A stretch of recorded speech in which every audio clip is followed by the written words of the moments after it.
Welcome everybody, my name is Infamous and I hope you guys are excited as I am because CoD Ghosts has finally landed and we're able to get our hands on it and we're finally able to upload content to YouTube.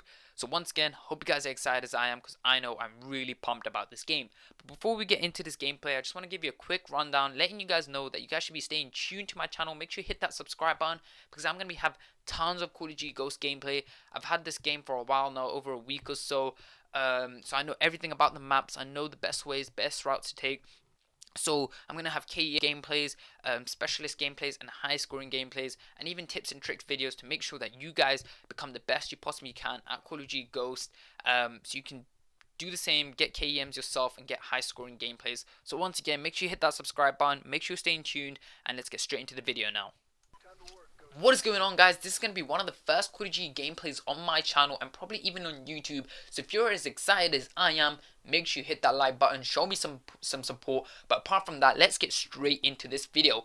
Now, I'm not going to have my class set up, or I'm not going to go through my class setup in this video, but I will have it in the description below if you guys want to check it out and, you know, copy my class, because I did do pretty well in this team deathmatch game on Prison Break. Now, Prison Break is one of the smaller to medium maps in CoD Ghosts. It's not one of the big maps, but that is not what I want to talk about right now, because I will have specific videos in the next coming days of some of the best class setups where I'll go in depth of everything that you guys need to know so you guys can have the best CoD Ghost gameplay and have the competitive edge over everyone else. But what I really wanted to talk about right now was my first impressions on CoD Ghost, what Infinity Ward has done right and what they've done wrong. So the first thing I want to talk about are the guns in CoD Ghost. Now, for the most part, 99%, all the guns seem balanced. There are probably one or two guns which in the wrong hands would probably cause havoc, so maybe a simple patch to do some minor adjustments will probably fix that and there will be no more problems. But I think Infinity Ward did a good job on the guns. They all have their advantages and they all have their disadvantages.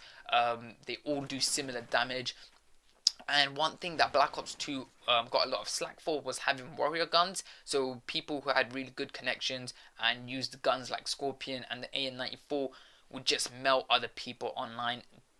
In Ghost, it doesn't look like there's any warrior guns. They all seem balanced, so that's really good. I'm glad Infinity Ward brought that in, so you guys won't be getting melted now, or you guys won't feel as if you put more bullets into the opponent, but even though they still killed you. So none of that, and even if there is, it will be on a very rare occasion if you're 2 barring or 3 barring. So guns, I'd give a big massive tick to. Now moving on to the perks. The perks also, Infinity Ward did a very amazing job. So they looked at the pick 10 system from Black Ops 2 and Treyarch, and they improved upon it. Now they added points to perks, so perks cost points, and it just means that everyone has to think wisely about what perks they choose. They have to sacrifice, they have to make options, and this way it just makes the game much more balanced. So there's no one OP perk, and if there is, it's gonna cost you. If you want that OP perk, it's gonna mean you can't have another perk. So that's really good. It stops people from having all of the best perks and just going out there like a juggernaut and being unstoppable. But obviously saying that, there is also specialists in the game, but they've changed up specialists, but I'll go over that in another video. So perks also, I'll give a big massive tick to Infinity Ward for doing a good job on it. Now as for hit detection and connection, Infinity Ward are known for their smoothness of their games. Modern Warfare 2, CoD 4, Modern Warfare 3 all had some of the best connection games. And the same goes with CoD Ghosts. The connection on CoD Ghosts is good. Well, obviously with the hybrid of a dedicated service coming in with a bit of online host connection as well. This game is so smooth. The hit detection is really good. I haven't really come across a situation where I know I've shot the person, but it just seemed that I didn't. The connection is really good in this game. So another big take to Infinity Ward, something which Black Ops 2 really slacked in. A lot of people thought they shot their opponents, but it just didn't register. That is not going to happen in this game. Now obviously only some people have got this game, but I'm pretty sure it will stay like that throughout, even when more people pick this game up and when everyone else has got the game. My next topic that I want to talk about, which is something that I dislike, is the maps. Now there's a range of different map sizes in CoD Ghosts. Now in the last couple of CoD Ghosts titles, we've seen small maps, and they've just been getting smaller and smaller, because both Treyarch and Infinity Ward wanted to try and get rid of campaign or passive play. They wanted it to be fast, action paced, and reduced camping. And by that, they just made the map smaller, so there wasn't any place to hide. And they also got rid of high places, so high points where people could climb above. Now with CoD Ghosts, Infinity Ward have taken a twist. They've decided to bring in really big maps, probably the biggest maps that we've seen in any Call of Duty title. And they've also brought back high points. So there's two different things that Infinity Ward are trying to go with there. I'm not sure if I accept of the two maps, and by accept I mean I'm not sure I'm gonna really like it, but we'll see. We'll have to see. It's early days. You know, people are still trying to adjust their game types to these new maps. Maybe I don't like it because people are still playing passively.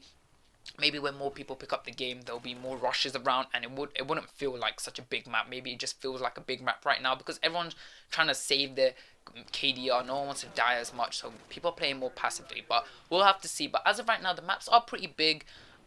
So we won't see as high scoring gameplays on YouTube. You probably won't see the 100 pluses as of right now. Maybe to a couple months in you might, but I don't think there will be.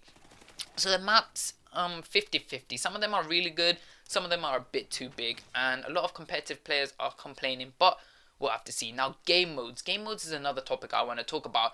Now there's a lot of controversy around Call of Duty Ghosts and game modes. So if you remember in Black Ops 2, they introduced Hardpoint. Now Hardpoint was one of the biggest competitive game modes there was, and with Infinity Ward I have no reason why, but they just decided to take it out. Maybe because they wanted their own big game mode that everyone gets hyped about. They didn't just want to copy Treyarch with this new Call of Duty Ghost game. So maybe that was their reasoning behind it. I'm not really sure why, but Hardpoint is not in this game. They've also taken out Capture the Flag. Now Capture the Flag was one of the most traditional game modes of Call of Duty Ghosts. Not Call of Duty Ghosts, Call of Duty as a whole. You know, it's been there ever since day one, I'm pretty sure of it, and they've just taken it out.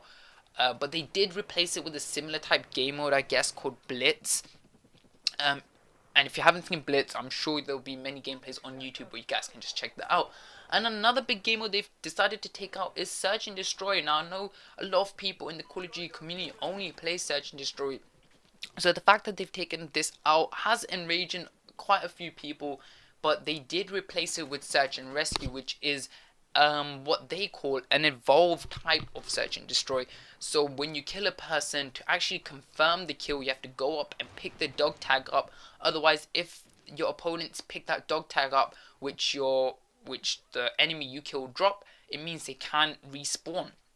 So it's basically Search and Destroy. It's still round based, but it has the element of the opponent still being able to respawn if the tag is not collected and the enemy collects that tag instead of you.